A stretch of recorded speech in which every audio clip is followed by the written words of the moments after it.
Kepada sidang jemaat yang dikasihi Tuhan, sebelum kita masuk dalam acara ibadah doa, saya mengucapkan kepada kita semua selamat sore, shalom. Sejahtera Tuhan kiranya tetap dilimpahkan kepada kita semua. Mari kita akan tundukkan kepala, kita serahkan ibadah kita kepada Tuhan.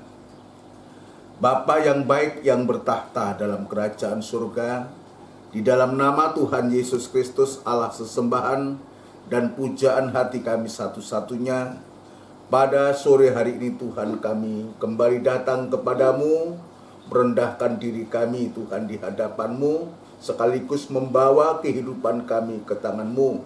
Sepanjang hari Tuhan sudah menolong, memberkati, menyertai kami, dan sekarang Engkau kembalikan untuk kami bisa beribadah. Ya Tuhan, kami serahkan hidup kami ke tanganmu, biar Tuhan memberikan kekuatan dan semangat yang baru, memberikan kerinduan hati untuk bisa beribadah kepadamu.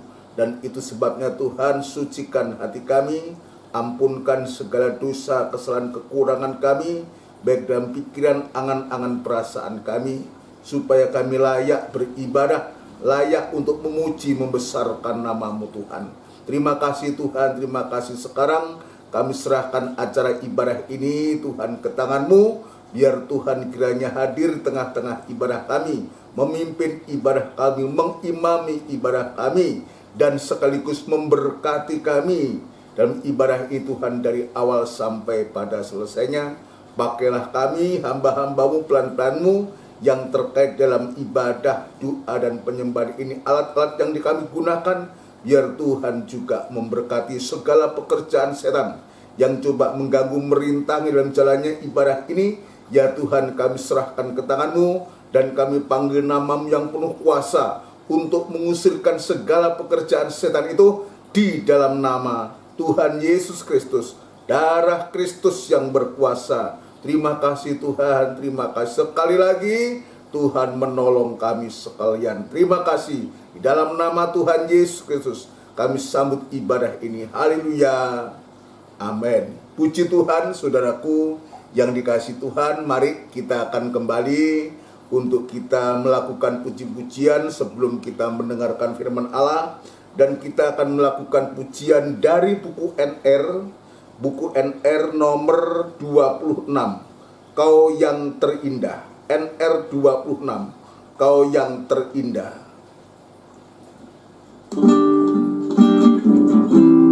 Haleluya. Kau yang terindah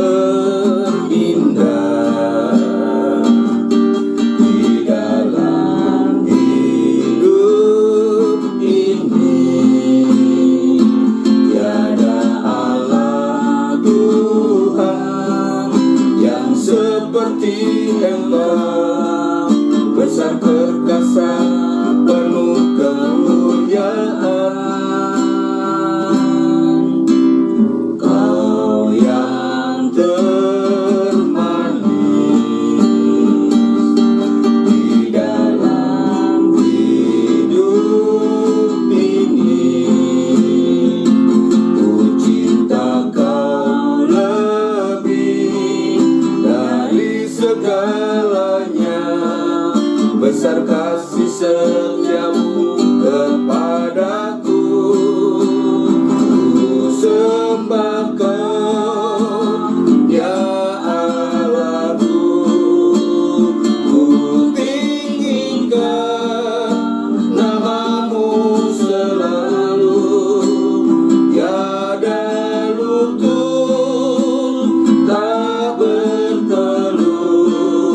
besar perkasa, penuh kemuliaan.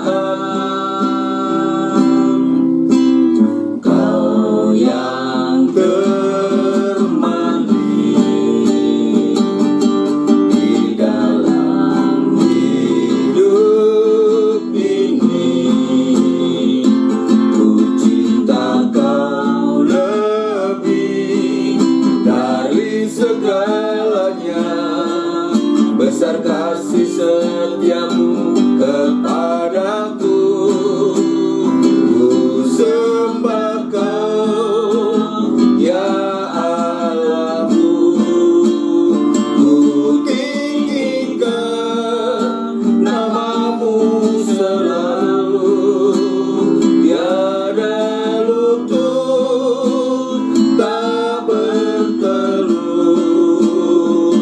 menyembah Yesus Tuhan Rajaku, ku sembah kau ya Allahku, ku tinggikan namamu selalu, semua lidah kan mengaku, Engkaulah Yesus Tuhan Rajaku, Engkaulah Yesus Tuhan Rajaku.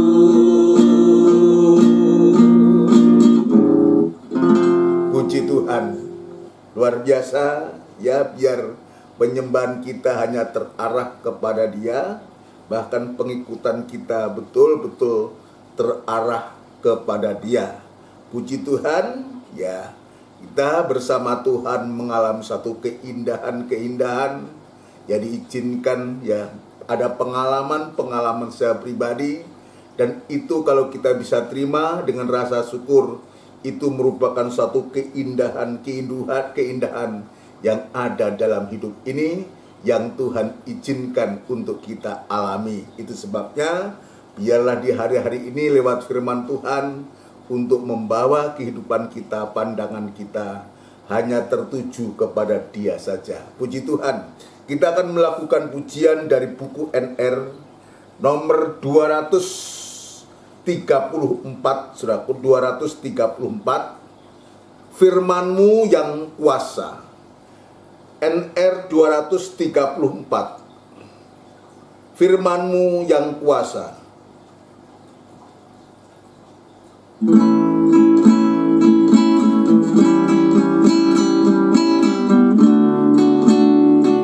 Haleluya.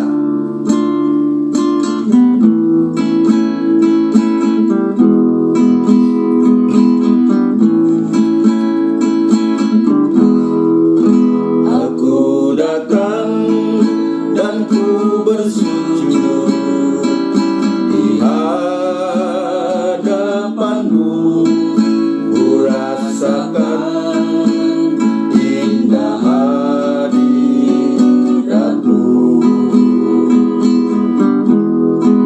Telah Kau buka mata hatiku, dan seluruh hidupku ingin ku nikmati firman-Mu.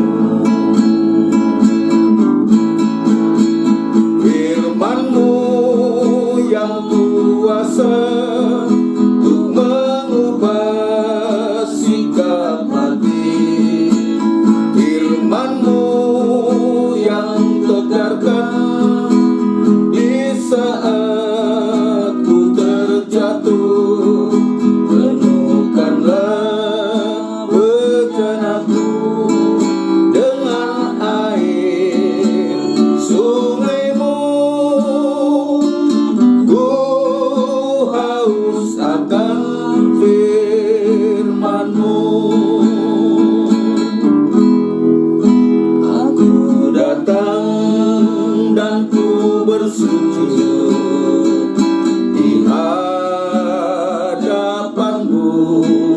ku rasakan indah hadirat-Mu.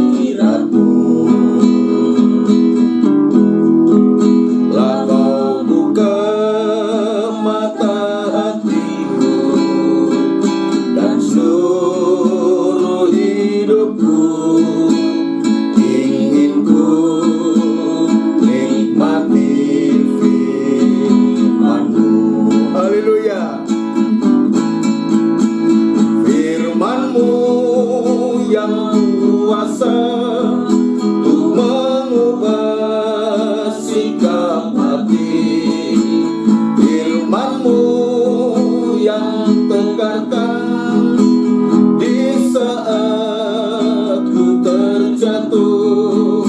Penuhkanlah bejanaku dengan air sungai-Mu. Ku haus akan firman-Mu. Firman-Mu yang kuasa untuk mengubah sikap hati. Firman-Mu yang tegarkan di saat ku terjatuh. Penuhkanlah bejanaku dengan air sungai-Mu. Ku haus akan firman-Mu. Firman-Mu yang kuasa untuk mengubah sikap hati. Firman-Mu yang tegarkan di saat ku terjatuh. Penuhkanlah bejanaku dengan air sungai-Mu. Ku haus akan firman-Mu. Bersama kita tundukkan kepala. Haleluya. Biarlah Tuhan, kur dari pujian ini merupakan suatu pengakuan kami kepadamu. Hanya firman-Mu lah Tuhan yang sanggup untuk mengubahkan sikap kami, mengubahkan kehidupan kami, hati kami yang keras Tuhan. Bagimu tidak ada barang yang mustahil. Pun mungkin kami juga mengalami suatu kejatuhan dan bidang apapun juga. Tapi firman-Mu sanggup untuk menegakkan kami kembali Tuhan. Itu sebabnya memberikan hati kami, hati yang percaya kepadamu, mempercayakan hidup kami kepadamu Tuhan.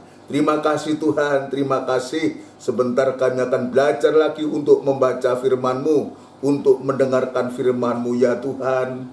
Engkau bukakan hati kami, sucikan hati kami Tuhan, supaya firman-Mu boleh mendapatkan tempat yang terutama di dalam hati kami, mengerjakan hati kami Tuhan. Terima kasih Bapa di surga, terima kasih urapi firman-Mu dan urapi kami sekalian dalam pengurapan yang datangnya dari Tuhan sendiri. Demikian pula kami tetap berdoa untuk gereja-gereja yang lain yang saat ini bersamaan beribadah semacam di tempat ini ya Tuhan. Kiranya Engkau juga menolong memakai para hamba-hamba-Mu, para gembala-gembala dimanapun mereka berada dalam tugas pelayanan kepada Engkau Tuhan terhadap jemaat-Mu. Tuhan, Engkau juga tolong berikan kekuatan, berikan kemampuan, terutama singkapkan firman-Mu, sehingga firman-Mu itu boleh mengerjakan hati sidang jemaat-Mu yang dipimpin, sehingga terjadi suatu kebangunan rohani Tuhan. Terima kasih Bapa, terima kasih. Demikian pula hamba tetap berserah diri kepadamu. Biar kemurahan dan belas kasihan-Mu tetap Tuhan nyatakan kepada hamba, untuk mampu menyampaikan firman-Mu, menyadari dalam diri hamba tidak ada kekuatan kemampuan apa-apa Tuhan. Namun demikian Engkau-lah yang akan memberikan kekuatan kemampuan untuk kami boleh melayani Engkau Tuhan. Terima kasih Bapa di surga, terima kasih sehingga nyata firman-Mu boleh mengerjakan hati kami, mengubahkan kehidupan kami Tuhan, sampai sewaktu-waktu kami boleh sama mulia dengan Engkau Tuhan. Terima kasih Tuhan Yesus, terima kasih. Demikian pula kami juga berdoa menyerahkan sidang jemaat-Mu yang saat ini sedang beribadah di rumah mereka masing-masing. Dudukkan dengan baik, dengan tenang, tetap memberikan hati yang selalu merindukan perkataan-Mu Tuhan. Terima kasih Tuhan Yesus, terima kasih. Inilah seru doa dan permohonan kami, dan kami alaskan di dalam nama Tuhan Yesus Kristus. Haleluya. Amin. Puji Tuhan, saudaraku yang dikasihi Tuhan. Ya, kembali sebelum lanjut dalam kita mendengarkan firman Allah, saya mengucapkan selamat sore, shalom. Sejahtera Tuhan kiranya tetap dilimpahkan kepada kita semua. Kita bersyukur, kita berterima kasih lewat ibadah-ibadah yang Tuhan sudah berikan kepada kita, Tuhan percayakan kepada kita. Biarlah kehidupan kita selalu mensyukuri apa yang Tuhan sudah berikan kepada kita. Sebab nyata saku, kalau kita bisa beribadah kepada Tuhan dan kita nyatakan kerinduan kita kepada Tuhan, Tuhan itu Tuhan yang begitu murah hatinya, berbelas kasihan kepada kita untuk Dia juga memberkati kita. Mata Tuhan di surga sedang melihat apa yang sedang kita kerjakan dalam ibadah terutama maupun aktivitas-aktivitas lain. Itu sebabnya dalam aktivitas kita pun, dalam keseharian kita, biar tetap kita kaitkan itu dengan ibadah-ibadah yang ada. Ya, aktivitas kita selalu terkait dengan Tuhan. Itu juga merupakan suatu ibadah. Bekerja itu juga ibadah. Itu sebabnya Tuhan berkata kepada Adam dan Hawa untuk supaya mengusahakan tanah. Ya, mengusahakan untuk apa? Untuk supaya lewat usaha itu, melihat merawat tanaman yang Tuhan sudah berikan, Tuhan percayakan kepada manusia saat itu, maka bisa akan memberikan suatu hasil, dan itu merupakan satu ibadah. Mengusahakan itu ibadah, bekerja itu ibadah, dan itu sebabnya bagi kita kegiatan apapun juga harus terkait dengan ibadah, terkait dengan Tuhan.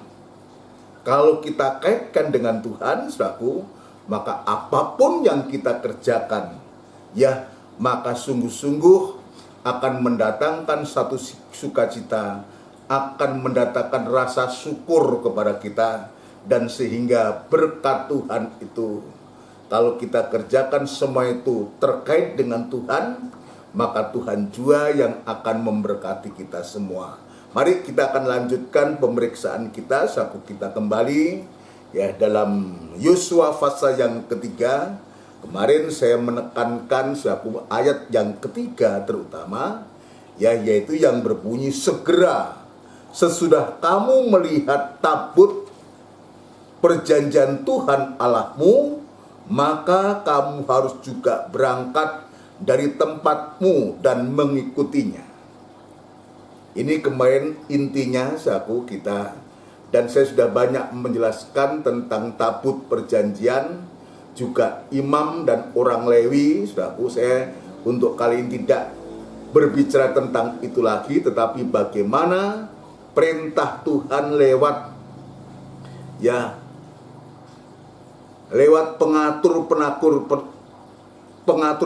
pengatur pasukan ini, saudaraku, untuk supaya dia katakan, segera sesudah kamu melihat tabut perjanjian Tuhan Allahmu, maka kamu harus juga berangkat dari tempatmu dan mengikutinya.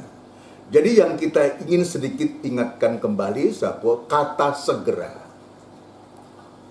Ya, jadi kata segera itu artinya untuk supaya kita tidak berlambat-lambatan. Ya, jadi kata segera ini artinya kita tidak boleh berlambat-lambatan atau sengaja untuk kita lelet, sengaja untuk kita mau terlambat. Tapi Alkitab jelas mengatakan segera sesudah kamu melihat, ya. Jadi tidak boleh berlambat-lambatan begitu kita melihat, ya, gerak tabut itu, saku, yang diangkat oleh orang Lewi itu, saku, maka ayat mengatakan, maka kamu segera, ya, maka kamu harus juga berangkat. Ini penting, saudaraku, ya. Jadi betul-betul di sini ditekankan untuk kita, ya, bangsa Israel, saya itu memberikan satu perhatian. Melihat itu dengan mata. Melihat itu sama dengan kita memperhatikan, menggunakan mata itu untuk melihat, untuk memperhatikan gerak daripada tabut perjanjian itu. Begitu kita melihat, saudaraku, maka segera jangan berlambatan untuk kita juga berangkat. Berangkat untuk apa? Untuk mengikuti gerak daripada tabut perjanjian itu yang diangkat oleh imam dan orang Lewi. Nah, ini penting, saudaraku. Di hari-hari ini, ya sedikit ini saya menambahkan sebelum nanti kita bisa melihat bagaimana geraknya. Kayak apa geraknya. Ya, puji Tuhan. Ini di hari-hari ini kita penting. Melihat tabut perjanjian, saudaraku, itu sama dengan kita melihat Tuhan. Perhatikan baik-baik. Ketika kita melihat tabut perjanjian, berarti dan kita harus bergerak untuk kita mengikuti, itu sama dengan kita melihat Tuhan. Sekali lagi, sama dengan kita melihat Tuhan. Kenapa saya sebutkan melihat Tuhan? Sebab Allah itu bertahta di atas kerubium yang ada dalam tabut perjanjian itu. Allah ada di sini. Itu sebabnya saya mengatakan, ya, melihat tabut perjanjian itu sama dengan melihat Tuhan. Dan itu sebabnya tidak heran kalau Yosua dia mengatakan, saudara sekalian, ya kuduskanlah dirimu. Kenapa? Sebab tabut perjanjian itu kudus karena itu tempatnya tahta Allah. Tahtanya Allah. Ya, kemarin saya sudah menjelaskan tabut perjanjian itu adalah tahtanya Allah, di mana Allah itu ada. Dan itu sebabnya maka dari pihak kita, ketika kita melihat suatu, bahkan kita mengikuti, berangkat dan mengikuti, maka kehidupan kita disebutkan harus dalam kesucian. Kenapa? Sebab ayat mengatakan tanpa kesucian. Tanpa kesucian, maka kita tidak bisa melihat Tuhan. Ini penting buat kita. Di hari-hari ini, ya, di masa-masa sulit ini, di masa-masa pandemi ini, saudaraku, biar waktu dan kesempatan yang ada kita gunakan untuk kita bisa melihat gerak daripada tabut itu. Kita gunakan untuk melihat Tuhan itu, saudara. Dengan syarat dalam kesucian Allah, maka kita akan bisa melihat Tuhan. Dimulai dari kita berdamai dengan semua orang, kejarlah kekudusan, dan tanpa kekudusan tidak seorang pun bisa melihat Tuhan. Ibrani pasal 12 dia menyebutkan semacam itu. Tanpa kesucian tidak seorang pun bisa melihat Tuhan. Raja Daud suatu dalam tulisannya, ya, dalam tulisannya dia mengatakan, aku senantiasa memandang Tuhan. Jadi ini luar biasa. Daud ini, ya, biarlah apa yang ditulis Daud, yang diucapkan oleh Daud ini merupakan satu kerinduan di hari-hari ini, saudaraku. Atau kita baca lebih baik Mazmur pasal yang ke-16, saudaraku, ya. Mazmur pasal yang ke-16. Mazmur pasal yang ke-16 kita akan membaca. Mazmur pasal yang ke-16 ayat yang ke-8, saudaraku. Ya. Ini perikopnya, bahagia orang saleh. Ya, Kita baca ayat yang ke-8. Aku senantiasa memandang kepada Tuhan, karena Ia berdiri di sebelah kananku, aku tidak goyah. Ini luar biasa. Ini pengakuan seorang raja, seorang yang menulis kitab Zabur atau kitab Mazmur ini. Dia mengatakan senantiasa. Kata senantiasa terus menerus, selalu memandang Tuhan. Biar sikap Daud ini, sahabat, di hari-hari ini juga menjadi sikap kita. Seperti juga apa yang dikatakan orang kepada orang Israel, ya segera sesudah kamu melihat tabur perjanjian Tuhan Allahmu, maka kamu juga harus berangkat dan di tempatmu dan mengikutinya selalu.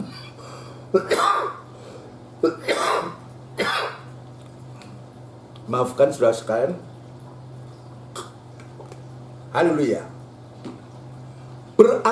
Berangkat dan mengikutinya, yang dimulai mata kita ini, pandangan kita ini, untuk selalu terarah, selalu mengarahkan mata hati kita ini selalu kepada Tuhan.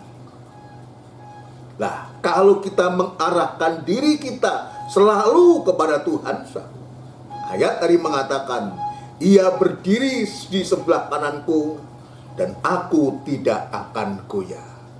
Karena kita melihat Tuhan senantiasa dan Tuhan ada di situ. Disebutkan aku tidak akan goyah, sekalipun ada oknum pribadi yang lain yang ingin menggoyahkan kita, ingin menjatuhkan kita, maka kita tetap bisa berdiri dan tidak goyah karena Tuhan ada di sana. Ya, puji Tuhan saudara sekalian ya. Coba pasal 17. Pasal 17 ayat yang ke-15, Saudaraku. Mazmur pasal 17 ayat yang ke-15. Tetapi aku dalam kebenaran akan kupandang wajahmu. Dalam kebenaran, dalam kesucian. Tetapi aku dalam kebenaran akan kupandang wajahmu, dan pada waktu bangun aku akan menjadi puas dengan rupamu. Ini betul-betul kalau kita bisa melihat Tuhan, bisa memandang wajahnya Tuhan, saudaraku, ya itu akan menjadi suatu kepuasan kita, menjadi suatu kebahagiaan kepada kita. Ini luar biasa. Nah, itu sebabnya di hari-hari ini, saudara sekalian, biar kita gunakan waktu. Waktu untuk apa, saudaraku? Untuk bisa melihat Tuhan. Melihat Tuhan, melihat pribadi Tuhan. Prakteknya untuk sekarang, untuk kita bisa melihat firman Allah, atau kita bisa mengerti firman Allah. Ya, untuk mengikuti, artinya untuk kita praktekkan. Berangkat, saudaraku, dan dari tempatmu dan mengikutinya, itu artinya firman itu yang kita dengar, yang kita lihat, atau yang kita dengar itu langsung bisa menjadi praktek dalam kehidupan kita sehari-hari. Nah, itu yang disebutkan Mazmur pasal 17 tadi, ayat yang ke-15. Maka pada waktu bangun aku akan menjadi puas dengan rupamu. Dia bahagia karena dia bisa memandang firman Allah, memandang Tuhan dalam firman-Nya. Dia bisa mengerti firman Tuhan. Dan kepuasan itu terjadi dalam kehidupan kita. Ini yang Tuhan tunjukkan kepada kita. Itu sebabnya, saudaraku, sekali lagi, biar sungguh-sungguh di hari-hari ini arah mata hati kita, pandangan kita hanya tertuju kepada Tuhan saja. Ya, jangan sebaliknya. pandangan kita arahkan kepada yang lain, saudaraku. Ya. Dalam Yeremia, saudaraku, dikatakan punya mata tapi tidak bisa melihat. Ini jangan sampai terjadi. Punya mata tapi tidak bisa melihat. Tapi sebaliknya harusnya kalau Tuhan berikan mata-mata hati kita, memberikan mata ini kepada kita untuk kita bisa melihat. Tetapi ternyata Yeremia mencatat, saudaraku. Dan Yeremia pasal yang kelima, coba kita akan membaca Yeremia pasal yang kelima. Yeremia pasal yang kelima, saudaraku ya. Yeremia pasal yang kelima, ayat yang ke-21. Ya. Yeremia pasal yang kelima ayat 21, apa yang terjadi ini ya terhadap bangsa Israel ini, saudaraku ya. Ayat 20 lebih dulu. Beritahukanlah ini di antara kaum keturunan Yakub. Siapa keturunan Yakub itu? Itulah Israel. Jadi Yeremia ini diperintahkan untuk menyampaikan ini kepada keturunan Yakub. Ya. Beritahukanlah ini di antara kaum keturunan Yakub.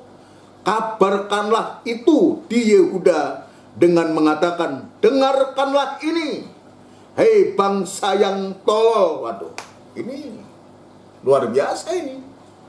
Ya, hei bangsa yang tolol dan yang tidak mempunyai pikiran. Ini perkataan yang semacam ini, saudaraku. Ini perkataan amarah. Ya, dia sedang marah. Ya, ini perkataan yang harus disampaikan oleh Yeremia kepada bangsa keturunan Yakub ini. Dengarkanlah ini, hei bangsa yang tolol dan yang tidak mempunyai pikiran. Tolol itu sama dengan bodoh. Kalau orang Jawa Tengah namanya ya pekok. Ya. Coba bayangkan kalau kita dikatakan bodoh, tolol, pekok, itu ya apa, saudara? Tapi ini Tuhan yang mengatakan untuk disampaikan. Kenapa? Karena Tuhan melihat keadaan bangsa Israel saat itu, keturunan Yakub ini. Maka ini harus disampaikan.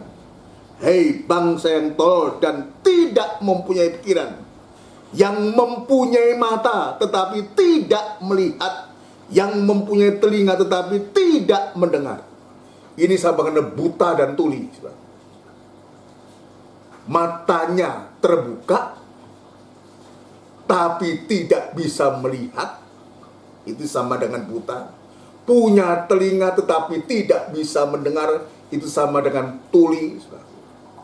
Itulah keadaan yang terjadi, buta dan tuli. Tidak bisa melihat, tidak bisa mendengar. Itu sebabnya Tuhan mengatakan dengan keras, bangsa yang tolol, yang tidak punya pikiran.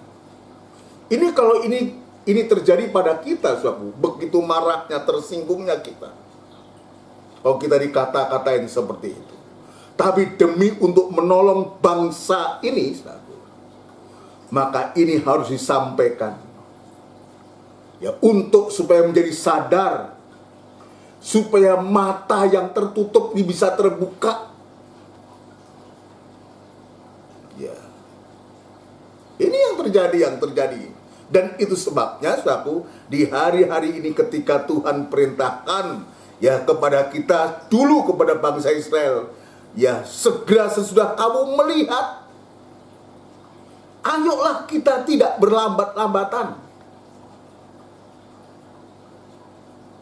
Segera kita bisa melihat Tuhan dengan mengikuti Dia. Tapi yang terjadi pada bangsa Israel, itu yang terjadi.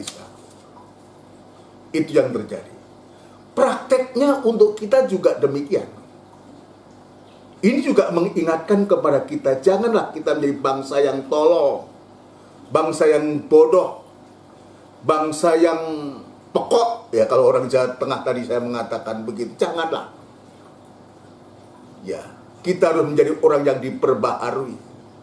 Tapi juga jangan sampai kita di satu sisi ketika Tuhan katakan kita memperhatikan gerak daripada tabut itu, memperhatikan bagaimana Tuhan itu, di satu sisi kita diminta oleh Tuhan, diharapkan oleh Tuhan untuk tidak berlambat-lambatan, dan kita segera melihat Tuhan, ya, dan mengikuti Tuhan. Akhirnya mengikuti Tuhan itu artinya kita mengikuti tapak jejak daripada Tuhan itu. Ya, langkah-langkahnya Tuhan itu kita ikuti. Kita mau dibawa kemana? Gerak dari tabut ini, ayo kita ikuti, yang memang diangkat oleh orang Lewi. Firman yang diungkapkan, yang disampaikan ini, saudara, biar kita dengar dan kita ikuti. Ya, jangan sebaliknya kita ya lebih banyak, lebih suka kita melihat kesalahan orang daripada melihat Tuhan. Ini kita bersyukur diingatkan oleh Tuhan. Ya, biar kita banyak melihat Tuhan, tidak melihat kekurangan orang, tidak menghakimi orang, tidak menilai orang. Ini luar biasa. Dalam Injil Matius pasal yang ke-7, dalam hal menghakimi, maka kita diingatkan. Di satu sisi, Tuhan itu mengajarkan kita untuk tidak berlambat-lambat untuk melihat Tuhan dan mengikuti. Tapi di sisi lain juga ayat mengatakan, jangan kita menghakimi, artinya melihat kekurangan orang lain. Ini Tuhan ingatkan. Maksudnya kalau Tuhan ingatkan lewat Injil Matius ini untuk kita tidak menghakimi, tidak melihat kekurangan orang lain. Nanti ayat mengatakan ya dalam diri kita ada balok yang menutupi mata, tapi kita coba untuk mengambil selumbar yang ada di mata saudara kita. Ya tidak mungkin. Itu sebabnya Injil Matius jelas mengajarkan kepada kita, mengingatkan kepada kita untuk supaya kita tidak selalu dan gampang-gampang menilai atau menghakimi orang atau melihat kesalahan orang. Lebih baik kita banyak melihat diri kita. Ya, melihat Allah, melihat Tuhan, lalu juga melihat diri kita. Jangan dibalik-balik. Mari Injil Matius pasal yang ke-7 mulai ayat yang pertama sampai dengan yang kelima. Ya, ada pelajaran yang baik sekali buat kita. Ya, untuk supaya kita betul-betul di hari-hari ini menggunakan waktu untuk bisa melihat Tuhan saja. Ayat yang pertama, Matius pasal yang ke-7. Jangan kamu menghakimi, supaya kamu tidak dihakimi. Kenapa kita menghakimi? Karena kita melihat. Apa yang kita lihat bukan kebaikannya. Yang seringkali kita menghakimi karena kekurangan, kesalahan orang lain. Tapi ayat mengatakan jangan kamu menghakimi, supaya kamu tidak dihakimi. Jadi ini hukum alam, saudara. Ya, tapi firman Allah meneguhkan ini. Kalau kita banyak melihat kekurangan orang lalu kita menghakimi, maka jangan salahkan orang kalau kita juga dihakimi orang lain. Ini tabur tuai ini berlaku, saudara. Lanjutkan. Karena dengan penghakiman yang kamu pakai untuk menghakimi, kamu akan dihakimi. Dan ukuran yang kamu pakai untuk mengukur akan diukurkan kepadamu. Kita melihat kekurangan orang lain menghakimi, lalu kita mengukur atau kita menilai orang lain, menghina orang lain, melecehkan orang lain, menganggap rendah orang lain. Hati-hati. Hati-hati, saudara. Maka firman Allah ini bisa berlaku untuk kita. Tuhan ingatkan saya, untuk saya juga tidak berlaku demikian. Dulu saya sering seperti ini, saudara. Banyak menghakimi, banyak melihat kesalahan orang.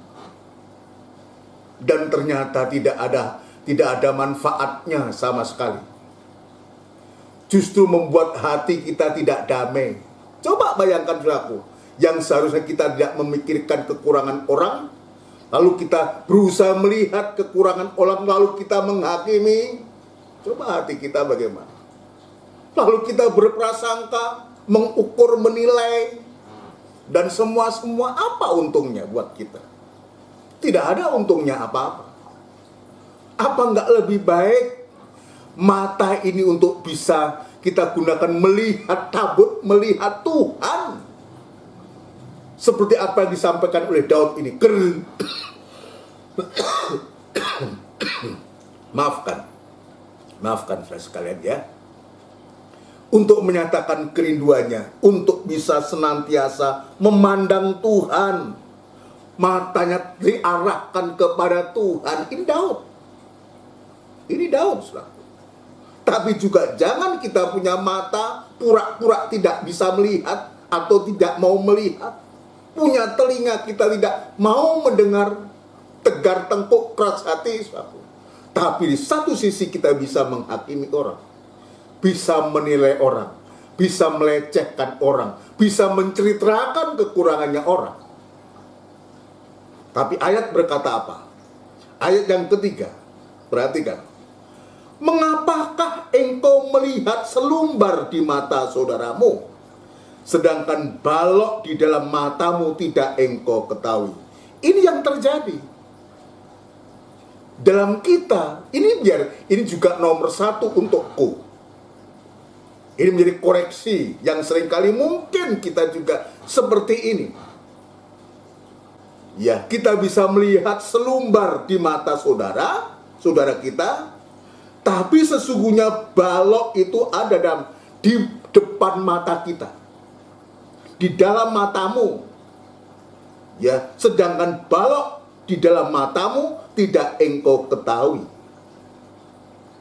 Bukan di depan, di dalam matamu. Ini bagaimana ini? Ini yang terjadi. Kalau orang Jawa bilang nggak noleh hitoke, saudara ya. Repot bagaimana noleh hitok ini, saudara. Ya. Artinya nggak lihat dirinya sendiri. Ya, nggak lihat diri, tetapi kita bisa melihat orang. Tidak melihat kekurangan kita, tapi kita melihat kekurangannya orang. Menceritakan kekurangannya orang. Padahal sesungguhnya ketika kita melihat dengan jari yang kita tunjukkan itu, satu jari kepada saudara kita, masih ada 3 jari. Artinya apa? Ada balok sesungguhnya. Jempol ini ke atas, Rabu. Ketika kita mengatakan begini, Tuhan jadi saksi. Mengapakah engkau melihat selumbar di mata saudaramu, sedangkan balok di dalam matamu tidak engkau ketahui? Bagaimanakah engkau dapat berkata kepada saudaramu, biarlah aku mengeluarkan selumbar itu dari matamu, padahal ada balok di dalam matamu? Hei orang munafik, keluarkanlah dahulu balok dari matamu, maka engkau akan melihat dengan jelas untuk mengeluarkan selumbar itu dari mata saudaramu. Ada nasihat yang begitu indah. Daripada kita melihat kekurangan orang, daripada kita menghakimi orang, lebih baik kita menghakimi diri kita sendiri. Setelah kita bisa menghakimi diri kita sendiri, maka baru kita bisa menolong orang lain. Ya, yang hanya selumbar tadi, kalau balok itu sudah tidak ada, maka kita bisa menolong, mengambil selumbar yang ada di mata saudara kita. Inilah yang Tuhan tunjukkan kepada kita. Kalau mata kita tidak ada penghalangnya, terang suatu. Terang suatu, kita bisa melihat. Ya, terutama bisa melihat Tuhan dengan jelas, dengan terang, dengan gamblang. Dan kita bisa mengikuti Tuhan. Mengikuti jejaknya Tuhan. Mengikuti itu artinya mengikuti firman. Mendengar dan melakukan firman. Maka ayat mengatakan bahwa mata yang terang, mata yang bisa melihat itu. Efesus pasal yang kelima, ya terang itu akan menghasilkan, ya Efesus pasal 5 ayat yang ke-9. Ayat yang ke-9, karena terang hanya berbuahkan kebaikan dan keadilan dan kebenaran. Lah, terang mata kita bisa melihat dengan jelas, dengan terang, dengan gamblang. Kita bisa melihat Tuhan, saudaraku. Dengan terang.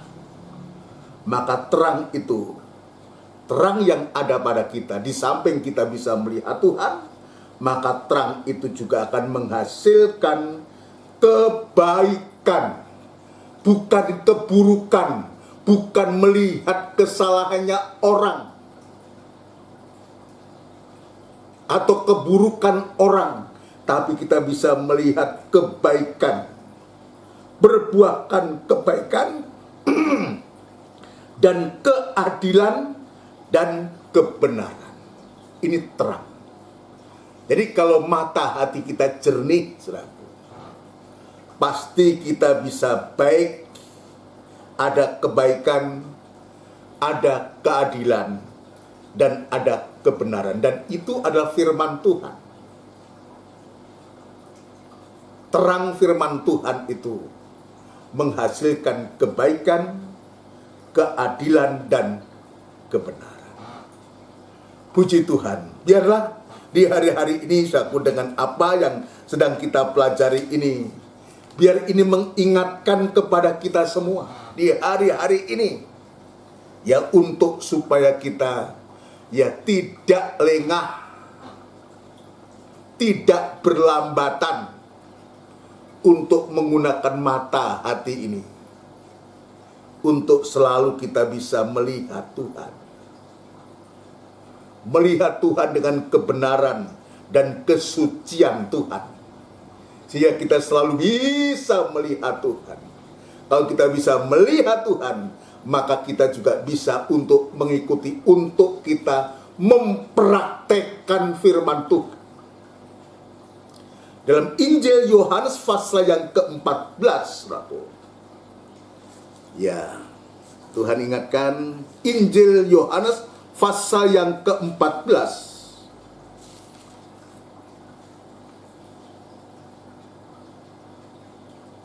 Ayat yang ke-15. Jikalau kamu mengasihi aku, kamu akan menuruti segala perintahku. Ayat 21. Barang siapa memegang perintahku dan melakukannya, dialah yang mengasihi aku. Dan barang siapa mengasihi aku, ia akan dikasihi oleh Bapakku. Dan aku pun akan mengasihi dia dan akan menyatakan diriku kepadanya. Puji Tuhan. Ini kita bisa melihat, mengikuti hasil dari kita bisa melihat, kita bisa ada reaksi, ada satu kegerakan dan tidak berlambatan, dan kita bisa mengikuti firman Allah. Artinya menuruti firman Allah, mempraktekkan firman Allah, sehingga kasih yang double itu akan kita alami dan kita rasakan. Ya, kalau kita sungguh-sungguh seperti apa yang Tuhan ajarkan kepada kita semua. tidak menghakimi, tidak menilai, justru kita lebih baik menilai diri kita, menghakimi diri kita untuk supaya kita bisa menolong orang lain. Amin. Puji Tuhan. Mari kita akan lanjutkan dan kembali dalam Yosua pasal yang ketiga, saudaraku. Ya, Yosua pasal yang ketiga sekarang saya akan bawa kepada kita semua. Yosua pasal yang ketiga, saudaraku, kita lanjutkan. Ya, kita lanjutkan gerak, bagaimana gerak dari tabut itu. Kita akan baca, saudaraku, kita akan baca ayat yang ke Yosua pasal yang ketiga. Ya, kita baca ayat yang ke-6, nanti loncat ayat yang ke-14. Bagaimana Yosua untuk memerintahkan imam yang memang suku Lewi ini untuk berangkat, saudaraku, ya, untuk berangkat mengangkut tabut perjanjian. Yosua pasal 3 ayat yang ke-6.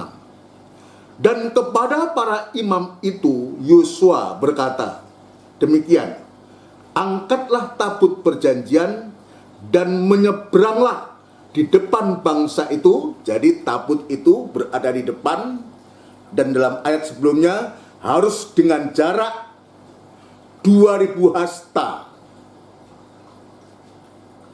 Ya, disebutkan di sana tabut itu harus di depan. Ya, hanya antara kamu dan tabut itu, ayat 4, harus ada jarak kira-kira 2000 hasta panjangnya. Janganlah mendekatinya, maksudnya supaya kamu mengetahui jalan yang harus kamu tempuh, sebab jalan itu belum pernah kamu lalui dahulu. Ya, saya ulangi. Dan kepada para imam itu Yosua berkata, demikian, angkatlah tabut perjanjian dan menyeberanglah di depan bangsa itu. Maka mereka berangkat, maka mereka mengangkat tabut perjanjian dan berjalan di depan bangsa itu. Imam-imam yang memang suku Lewi, dia mengikuti perintah dari Yosua. Ya, ini sangat menentukan.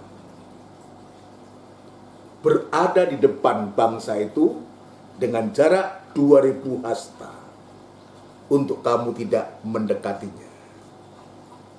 Sekarang ayat yang ke-14, perhatikan. Ketika bangsa itu berangkat dari tempat perkemahan mereka untuk menyeberangi sungai Yordan, para imam pengangkat tabut perjanjian itu berjalan di depan bangsa itu. Segera sesudah para pengangkat tabut itu sampai ke sungai Yordan, perhatikan, segera sesudah para pengangkat tabut itu sampai ke sungai Yordan, dan para imam pengangkat tabut itu mencelupkan kakinya ke dalam air di tepi sungai itu. Sungai Yordan itu sebak. Sebak itu artinya, ya, arus sungai itu terputus sampai meluap sepanjang tepinya selama musim menuai. Ayat 16, maka berhentilah air itu mengalir. Air yang turun dari hulu melonjak menjadi bendungan jauh sekali di dekat Adam, kota yang terletak di sebelah selatan. Sedang air yang turun ke laut Araba itu, yakni laut asin, terputus sama sekali. Lalu menyeberanglah bangsa itu di tentangan Yeriko. Tetapi para imam pengangkut tabut perjanjian Tuhan itu tetap berdiri di tanah yang kering di tengah-tengah sungai Yordan, sedang seluruh bangsa Israel menyeberang di tanah yang kering sampai seluruh bangsa itu selesai menyeberang sungai Yordan. Ini kita lihat gerak daripada tabut perjanjian ini, saudara sekalian, ya. Lalu apa yang kita lihat, saudaraku? Apa yang kita lihat dari apa yang terjadi ini, yang baru kita baca ini? Ini artinya, saudara sekalian, ya, dengan kata tabut itu harus berada di depan bangsa itu dengan jarak 2000 hasta ini, artinya buat kita tabut itu membuat jalannya sendiri. Kalau dalam ayat yang keempat tadi, maksudnya supaya kamu mengetahui jalan yang harus kamu tempuh, sebab jalan itu belum pernah kamu lalui dahulu. Artinya ini jalan baru. Jalan baru.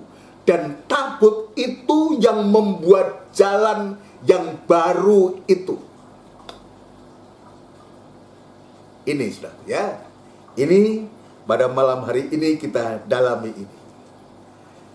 Tabut itu membuat jalan yang baru, yang belum pernah dilalui oleh bangsa Israel. Dengan kata lain, tabut itu membuat jalannya sendiri, tanpa perahu. Jadi bangsa ini menyeberang tanpa perahu, menggunakan perahu, tanpa rakit, tanpa alat apapun. Saudara sekalian, tapi justru di sana tabut itu bersama dengan seluruh umat Israel bisa menyeberangi sungai Yordan untuk masuk ke negeri Kanaan. Ini luar biasa. Ini luar biasa, saudara sekalian. Begitu para imam ini menginjakkan kakinya, mencelupkan kakinya di air sungai Yordan, saudaraku, apa yang terjadi? Terjadi suatu mujizat yang besar. Yang ayat tadi mengatakan, saudaraku, ya. Dan para imam pengangkat tabut itu mencelupkan kakinya ke dalam air di tepi sungai itu. Sungai Yordan itu sebak.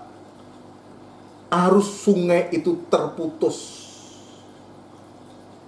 Yang di hulu menjadi bendungan, yang di hilir itu dia betul-betul, yang akhirnya sungai Yordan ini menjadi jalan yang kering untuk seluruh bangsa Israel bisa melaluinya lewat jalan kering ini. Ini kan mujizat.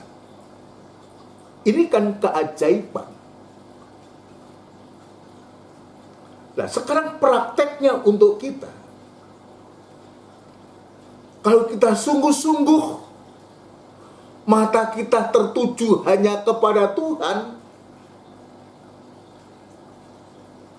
saudara sekalian, dan kita mengikuti apa yang disampaikan oleh Tuhan lewat firman-Nya, dan kita bisa mengikuti, bisa mempraktekkan suatu, mendengar dan melakukan, ini yang kita bisa lakukan.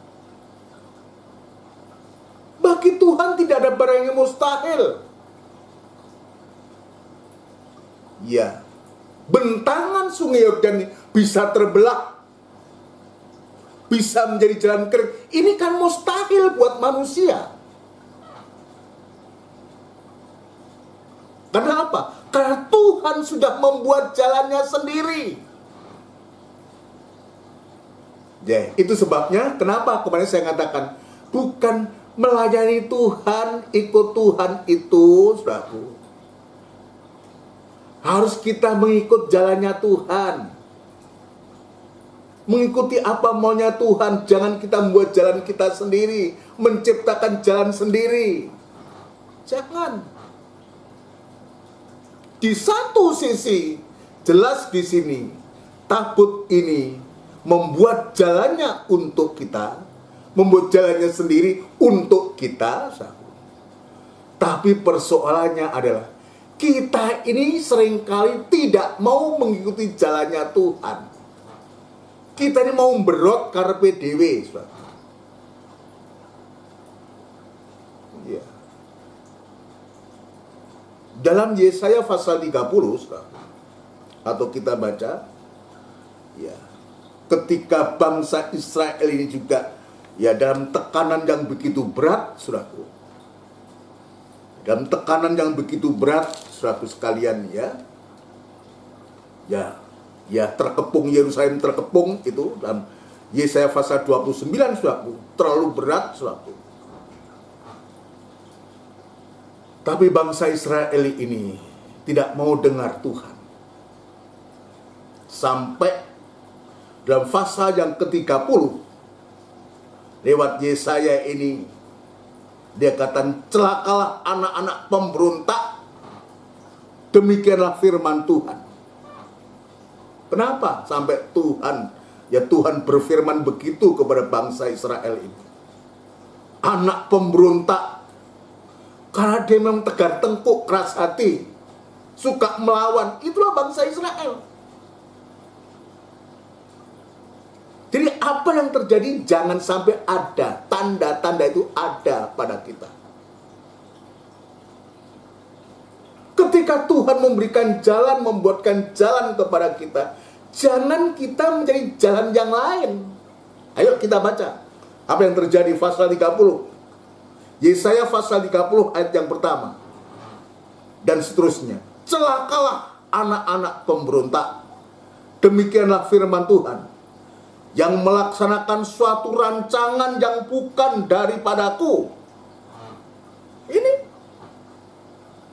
dia melakukan sesuatu bukan atas perintah Tuhan, atas dirinya sendiri. Apa yang terjadi? Yang memasuki suatu persekutuan yang bukan oleh dorongan rohku, sehingga dosa mereka bertambah-tambah. Yang berangkat ke Mesir dengan tidak meminta keputusanku. Dia karepe ke Mesir.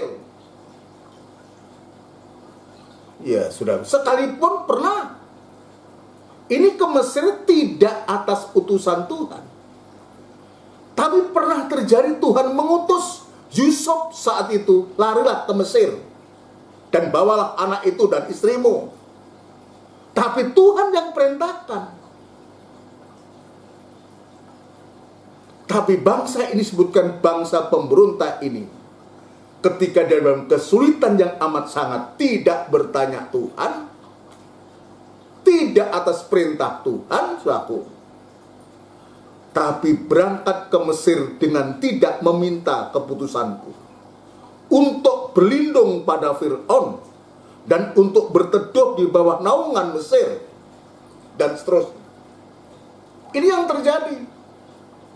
Tadi saya mengatakan, ketika Tuhan itu sesungguhnya membuat jalan untuk kita bisa ikuti, mulai dari kita melihat dan kita ikuti, dan harus diikuti. Tapi ternyata ada dalam cerita lain, dia memberontak, tidak mau taat dan dengar-dengaran. Ketika Tuhan memberikan jalan kepada kita, maka bangsa Israel juga mencari jalannya sendiri, tanpa keputusan Tuhan, tanpa diperintahkan Tuhan. Berangkat ke Mesir. Mesir itu apa? Dunia. Ya, dan cari perlindungan kepada Firaun. Siapa Firaun itu? Firaun itu gambar daripada setan, saudaraku. Dunia yang dikuasai setan ini. Kita mau berlindung ke sana, tidak mau kita mengikuti jalannya Tuhan. Tidak mau. Ya, ketika Tuhan memberikan jalan kepada kita, kita tidak mau mengikuti jalannya Tuhan. Tapi kira lebih banyak kita mencari jalannya sendiri. Itu sebabnya, saudaraku, banyak mengalami kesusahan, kesulitan hidup ini. Karena kita merasa lebih mampu daripada Tuhan. Wah, kalau ikuti firman Tuhan, jalan Tuhan lama. Aku mau cepat sugih kok. Sehingga dengan segala cara dunia yang digunakan, caranya setan yang digunakan. Cara dunia yang dikuasai setan yang digunakan untuk mencari keberhasilan, tapi gagal. Padahal dalam kisah ini, justru Tuhan itu memberikan nasihat yang sangat sederhana untuk supaya bangsa ini bisa tertolong. Coba ayat yang ke-15. Kita loncat ayat 15. Nanti saudara bisa baca semua. Sebab beginilah firman Tuhan Allah yang Maha Kudus Allah Israel. Dengan bertobat dan tinggal diam, kamu akan diselamatkan. Ini jalan yang Tuhan berikan.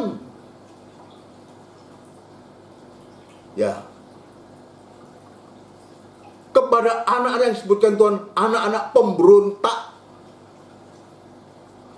yang melawan Tuhan, tidak mau mendengarkan firman Tuhan, mencari jalannya sendiri. Tuhan memberikan solusi. Solusinya, bertobat dan tinggal diam, kamu akan diselamatkan. Dan tinggal tenang dan percaya, terletak kekuatanmu. Tuhan sudah membuktikan ketika apa? Tuhan melindungi, membela bangsa Israel ketika keluar dari tanah Mesir.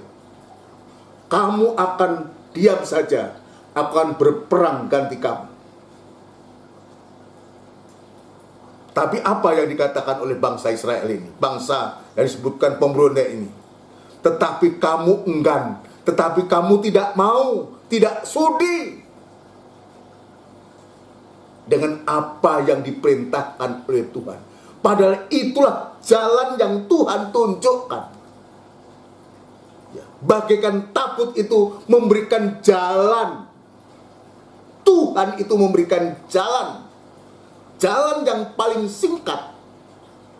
Lalu saya mengatakan, untuk bisa menyelesaikan masalah adalah ketika kita berdiam dan mengoreksi diri, introspeksi diri, dan kita bertobat, saudara, maka kita akan ditolong oleh Tuhan. Kita akan selamat. Dan dengan diam, dengan tenang dan percaya, maka di situ letak kekuatan. Kamu enggan, kamu tidak mau. Ayat 16, kamu berkata. Coba, ini Tuhan diwangsal. Coba ada, kalau kita orang tua, ketika kita ngomong sama anak, lalu anak membantah, bagaimana perasaan kita orang tua? Kan nggak enak. Jengkel. Tapi apa yang dikatakan ini? Tetapi kamu enggan. Kamu berkata, bukan. Nah, seolah-olah ini lebih pinter. Ketika Tuhan memberikan jalan keluar, dia menciptakan jalan, mencari jalan lain. Apa yang terjadi? Kami mau naik kuda dan lari cepat. Ini lihat. Itulah manusia. Maunya cepet-cepet. Pikirnya, kalau cepat atau kita bergegas itu atas perintah Tuhan, ini atas perintahnya sendiri. Dia tidak mau mendengar. Ketika Tuhan itu memberikan jalan, saudara. Kami mau naik kuda dan lari cepat, maka kamu akan lari dan lenyap. Katamu pula, kami mau mengendari kuda tangkas, maka para pengejarmu akan lebih tangkas lagi. Kita akan bisa melihat, kalau cara kita menyelesaikan masalah seperti ini, pengikutan kita kepada Tuhan seperti ini, biar ini menjadi koreksi buatku, tapi juga menjadi koreksi buat kita semua. Ayolah kita, ya kita sadar. Ya kita jangan berlambatan. Ketika Tuhan memberikan jalan itu, ayo kita ikuti. Supaya kita mengalami jalan keluar dari segala masalah dan persoalan yang mungkin Tuhan izinkan itu terjadi dalam kehidupan kita. Jangan kita bersikap seperti ini. Ya, kita tidak mau melihat Tuhan, tidak mau datang kepada Tuhan, tidak mau mengikuti Tuhan, jalannya Tuhan. Kita mencari jalannya sendiri. Dan kita betul-betul akan binasa. Akan binasa. Ini yang Tuhan tunjukkan. Padahal Tuhan itu sudah memberikan jalan, sudah merancangkan sesuatu yang indah buat kita. Sampai Nabi Yesaya juga mengatakan, saudara, Yesaya pasal 55, Rancanganku bukanlah rancanganmu. Jalanku bukanlah seperti jalanmu. Kalau jalannya kita ya cari jalan sendiri. Cari gampangnya saja, saudara. Cari gampangnya, tapi jalannya Tuhan tidak seperti itu. Yesaya pasal yang ke-55. Yesaya pasal 55, saudara, ya, ayat yang ke-8, ya.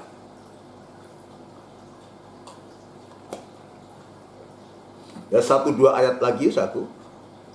Yesaya pasal 55 ayat yang ke-8. Sebab rancanganku bukanlah rancanganmu, dan jalanmu bukanlah jalanku. Demikianlah firman Tuhan. Seperti tingginya langit dari bumi, demikianlah tingginya jalanku dari jalanmu, dan rancanganku dari rancanganmu. Ini luar biasa.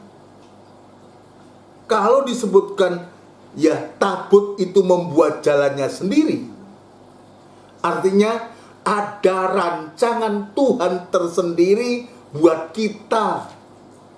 Tuhan sudah merancangkan sesuatu buat kita, sudah memberikan jalan kepada kita.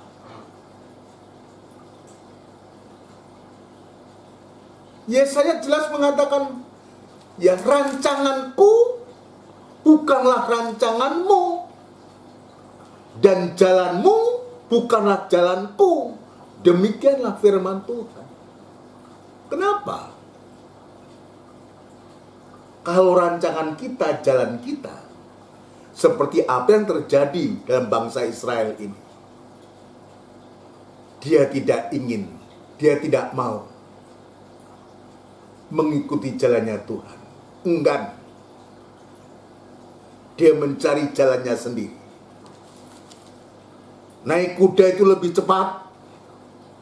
Saudara sekalian, kami mau naik kuda dan lari cepat. Kami mau mengendari kuda tangkas. Ini jalannya. Tapi jalannya Tuhan, rancangan Tuhan itu sempurna buat kita. Jalan yang baru, jalan yang belum kita lalui, tapi Tuhan sudah mendahului, sudah memberitahu, sudah memberikan jalan kepada kita. Itu sebabnya Yesaya tadi, rancanganku bukanlah rancanganmu, jalanku bukanlah jalanmu, jalanmu bukanlah seperti jalanku, kata Tuhan. Kenapa? Sebab rancangan Tuhan itu rancangan yang penuh dengan damai sejahtera. Bukan saja itu, tapi juga rancangan Tuhan itu juga memberikan jalan kepada kita untuk kita memperoleh hidup di masa yang akan datang itu akan lebih indah. Kalau kita mau selalu melihat Tuhan, melihat tabut dan mengikuti tabut itu, maka tabut itu, Tuhan itu akan memberikan jalan yang baru. Bukan jalan yang seperti jalannya Mesir, bukan jalannya dunia. Kita menjadi jalan sendiri, kekuatan kita, kepandaian kita. Bukan itu. Bukan itu. Jalannya Tuhan itu jalan yang penuh dengan keindahan-keindahan. Itu sebabnya kenapa harus menyeberangi sungai Yordan. Kenapa kok tidak naik perahu atau menjadi rakit, ya menggunakan rakit atau menggunakan alat yang lain. Tapi Tuhan izinkan untuk supaya imam orang Lewi yang mengangkut tabut ini, dan Tuhan nyatakan keajaibannya, Tuhan nyatakan mujizatnya, sehingga sungai Yordan itu betul-betul terbelah, kering, dan bangsa Israel bisa melalui. Artinya Tuhan itu memberikan jalan keluar. Saudara sekalian, Yeremia tadi mengatakan rancanganku, rancangan yang penuh damai sejahtera. Atau kita baca, saudaraku ya. Baca Yeremia pasal 29 ayat 11, ini ayat yang sangat-sangat ya kita senangi ini ya. Ayat yang ke-11. Sebab aku ini mengetahui rancangan-rancangan apa yang ada padaku mengenai kamu. Demikianlah firman Tuhan, yaitu rancangan damai sejahtera dan bukan rancangan kecelakaan, untuk memberikan kepadamu hari depan yang penuh harapan. Kalau ini dikaitkan dengan perjalanan Israel menuju Kanaan, Kanaan itu adalah ya negeri masa depan kita. Kanaan Samaria. Dari kegerakan rohani yang besar itu akan membawa kehidupan kita, saudara sekalian, untuk kita masuk. Kegerakan rohani itu, kegerakan mempelai perempuan Tuhan itu akan membawa kehidupan kita masuk untuk kita mendapatkan hari depan yang penuh harapan. Yaitu masuk ke zaman, masuk ke era yang baru. Itu zaman 1000 tahun kerajaan damai. Damai sejahtera itu Tuhan sediakan kepada kita. Hari depan yang penuh harapan.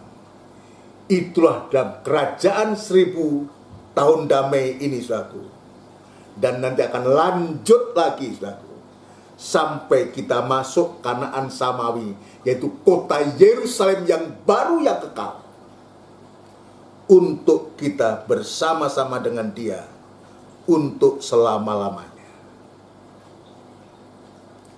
Amin, saudaraku. Ini yang Tuhan tunjukkan kepada kita. Itu sebabnya marilah mengikut Tuhan, melihat Tuhan, mengikut Tuhan. Sebab Tuhan sudah memberikan jalan, bukan jalan dunia ini. Jangan malah lari ke Mesir, kita menjadi perlindungan kepada Firaun. Tuhan tidak berkehendak itu. Tuhan tidak suruh demikian. Tapi Tuhan suruh untuk kita melihat kemana kita akan dibawa oleh tabut itu. Sebab tabut itu sedang memberikan jalan, mencarikan jalan yang baru untuk kita semua. Ada pertolongan Tuhan.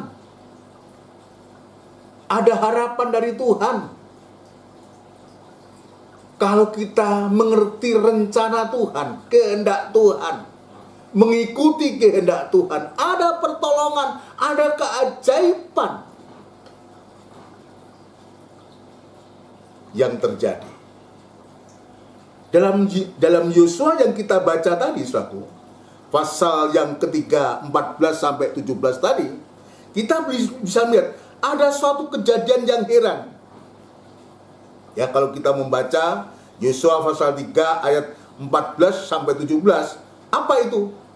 Yaitu saat imam-imam pengangkut tabut itu mencelupkan kakinya di sungai Yordan, maka ada kejadian yang heran, kejadian yang ajaib.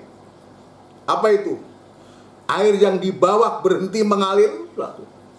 Yang disebutkan tadi, turun sampai ke laut mati atau laut asin, suatu. Ini yang turun, air turun, suatu. Tapi air yang datang dari hulu melonjak bertumpuk-tumpuk menjadi bendungan, sehingga tabut dan umat itu bisa menyeberang di tanah kering. Saudaraku, kejadian di atas, saudaraku, peristiwa itu terjadi, ini berkaitan dengan kekudusan dari tabut yang dipikul yang menyeberangi sungai Yordan ini oleh imam-imam orang Lewi ini. Kekudusan dari tabut itu sendiri. Sehingga, saudaraku, mujizat ini bisa terjadi. Keajaiban itu bisa terjadi. Mustahil bagi manusia, tapi tidak bagi Tuhan. Tuhan sanggup untuk melakukan apapun juga. Coba bayangkan apa pernah terjadi semacam ini, tapi Tuhan lakukan. Air yang di bawah berhenti mengalir. Ya. Air yang datang dari hulu melonjak bertumpuk-tumpuk menjadi bendungan. Ini luar biasa. Ini keajaiban. Ini mujizat. Itu juga bisa berlaku atas kehidupan kita asal kita mengutamakan, menggunakan pandangan kita, mata kita hanya tertuju kepada Tuhan dan berharap kepada Dia. Ikuti rencana dan kehendak Tuhan. Biar Tuhan memberikan pengertian kepadaku, kepada kita semua, untuk kita bisa mengerti kehendak Tuhan. Amin, saudaraku. Puji Tuhan. Mari kita akhiri ibadah ini dengan kita melakukan pujian, saudaraku. Pujian dari buku NR, saudara sekalian, nomor 226. Saatku menyembahmu. NR 226.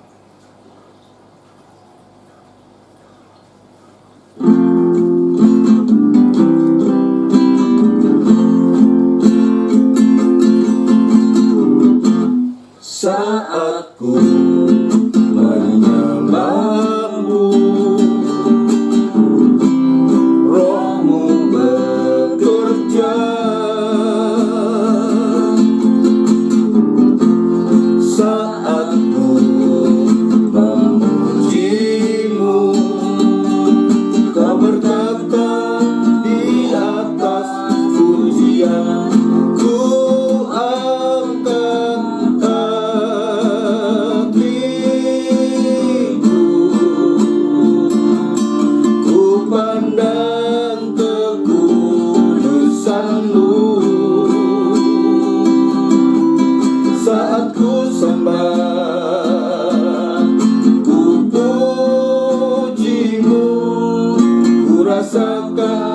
Kehadiran-Mu Tuhan. Saatku menyembahmu, Rohmu bekerja. Saatku memujimu, Kau bertahta di atas pujian. Ku angkat hatiku,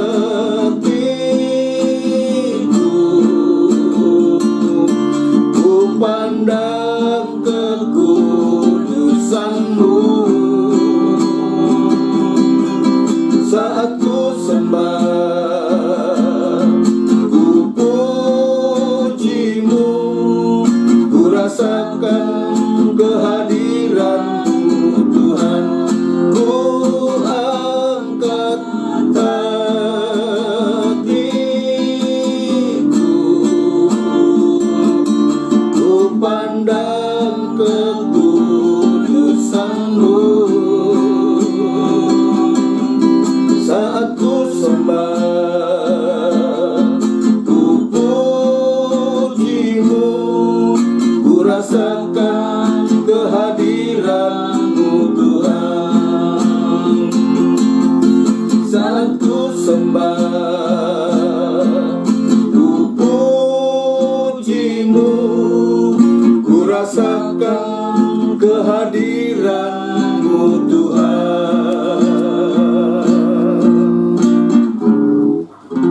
Bersama kita tundukkan kepala, kita akan berdoa mengucap syukur kepada Tuhan. Benar Tuhan, ketika kami boleh memandang kekudusan-Mu dan kami boleh mengikuti Engkau, kudus seperti Engkau kudus, dan kami taat dan melakukan apa yang Engkau sudah berikan kepada kami, sebab Engkau sedang bahkan sudah memberikan jalan kepada kami. Tuhan, kami bersyukur, berterima kasih pada sore malam hari ini. Tuhan mengingatkan kami, Tuhan menegur dengan keras kepada kami, yang seringkali kami mengakui Tuhan, ketika Engkau memberikan jalan, seringkali kami mencari jalan kami sendiri. Kami merasa mampu, merasa diri bisa, dan kami mengabaikan Engkau. Tapi malam hari ini Tuhan, Engkau mengingatkan, Engkau menemplak, menegur kepada kami, untuk kami di hari-hari ini, ketika Engkau memberikan jalan keluar kepada kami, dan Engkau betul-betul membuat jalan bagi kami, biar kami belajar taat dan dengar-dengaran untuk mengikuti jalan yang sudah Engkau berikan kepada kami. Ampuni kami Tuhan, sucikan hati kami. Kami mau kembali kepada Engkau Tuhan. Kami tidak mau tersesat, kami tidak mau terhilang dan binasa, tapi kami mau Tuhan mengikut Engkau sampai kami sungguh-sungguh dipermuliakan juga bersama-sama Engkau. Terima kasih Tuhan buat berkat-Mu. Biar berkat ini benar-benar tertanam dalam hati kami dan menjadi iman, dan kami boleh mempraktekkan firman-Mu Tuhan, mempraktekkan apa yang Engkau kehendaki untuk kami. Terima kasih Tuhan. Terima kasih di dalam nama Tuhan Yesus Kristus. Haleluya. Amin. Puji Tuhan. Saudaraku yang dikasihi Tuhan, demikian rangkaian ibadah kita pada malam hari ini. Tuhan sudah memberkati kita semua. Jadwal ibadah kita, saudaraku, nanti kita akan kembali ya dalam ibadah Minggu Raya, saudaraku, tanggal 18 Agustus, saudaraku, ya jam 5:30 sore tepat, dan dilanjutkan nanti ibadah PA hari Rebunya dan hari Kamis seperti sekarang ini. Tuhan memberkati kita semua ya, biar kita ya ibadah-ibadah yang Tuhan sediakan kepada kita, biar kita belajar untuk selalu memandang, melihat, memberikan perhatian, dan kita mengikuti. Pasti Tuhan akan nyatakan keajaiban-keajaiban yang luar biasa untuk kita semua. Tetap kita berdoa untuk firman Tuhan, supaya Tuhan memberikan firman Allah untuk kebutuhan kita semua, sidang jemaat Tuhan, baik di GKGM, di Triorejo, maupun di Pondok Chandra, maupun di Gunung Sari, dan tempat-tempat yang lain. Di Jakarta ada saudara kita juga di tempat-tempat lain. Biar Tuhan juga menolong, ya diberkati untuk bisa menjadi berkat. Puji Tuhan. Kita nanti berdoa untuk seluruh sidang jemaat Tuhan, berdoa juga untuk bangsa dan negara kita. Mari kita akhiri ibadah kita dengan doa berkat. Tidak putus-putusnya kami mengucapkan syukur dan terima kasih kepadamu Tuhan. Engkau sudah menyatakan kehendaknya kepada kami, dan Engkau sudah memberikan jalan yang baru untuk kami bisa lalui bersama Engkau. Ya Tuhan, kami bersyukur, berterima kasih Tuhan. Terima kasih untuk lawatamu, untuk berkatmu pada malam hari ini. Tuhan, kami serahkan ibadah-ibadah selanjutnya dan ibadah kami ke tangan-Mu. Biar Tuhan memberikan jalan, memberikan cara untuk kami dalam situasi yang sulit pandemi saat ini. Biar Tuhan memberikan cara untuk kami tetap bisa beribadah kepadamu Tuhan. Terutama berikan firman-Mu untuk sidang jemaat-Mu sekarang. Pakai hamba-Mu, pakai pelan-pelanmu, imam-imammu semua Tuhan, untuk kami bisa bau-membau untuk melayani Engkau dan nama Tuhan dipermuliakan. Terima kasih Tuhan. Sekarang hamba membawa kepada seluruh sidang jemaat-Mu, baik di GKGM, di Triorejo, di Gunung Sari maupun di Pondok Chandra, di tempat-tempat lain. Kami bawa kepadamu Tuhan. biar Tuhan tetap jaga, Tuhan pelihara, Tuhan lindungi, dan Tuhan berkati sidang jemaatmu. Baik dalam sudah menikah, yang belum menikah, Tuhan Engkau berkati. Dalam menikah, rumah tangga, usaha, pekerjaan mereka, Tuhan berkati Tuhan.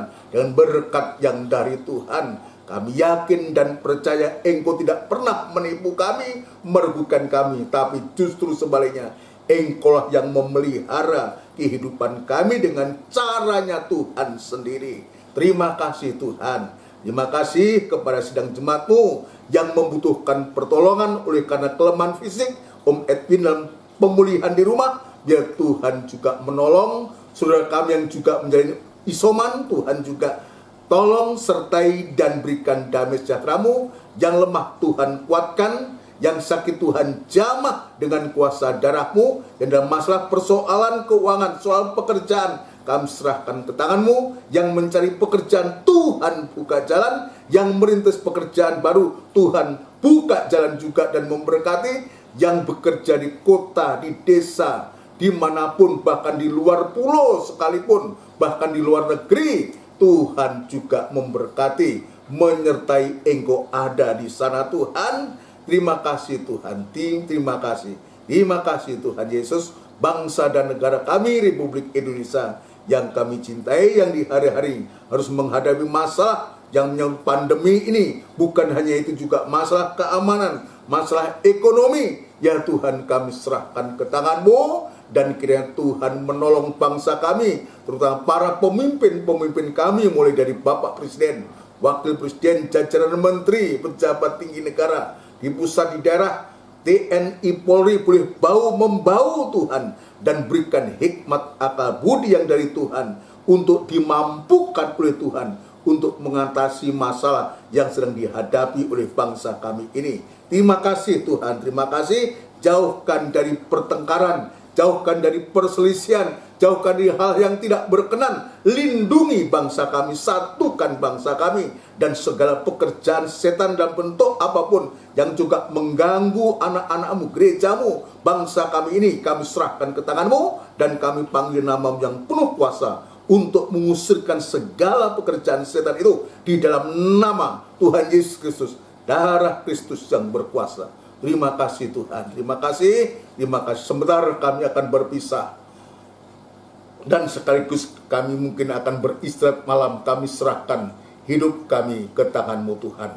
Terima kasih Tuhan, terima kasih. Saudaraku yang kekasih, biarlah rahmat, anugerah, cinta yang besar yang datangnya dari Allah Bapa, Sang Putra, dan Roh Kudus yang sepenuhnya di dalam nama Tuhan Yesus Kristus memberkati kami sekalian, mulai saat ini sampai Engkau datang yang kedua kali. Terima kasih Tuhan. Di dalam nama Tuhan Yesus Kristus kami alaskan doa dan sembahyang kami. Haleluya. Amin. Puji Tuhan, saudara sekalian. Selamat malam. Tuhan memberkati kita semua. Tetap semangat. Salam sehat buat kita semua. Amin.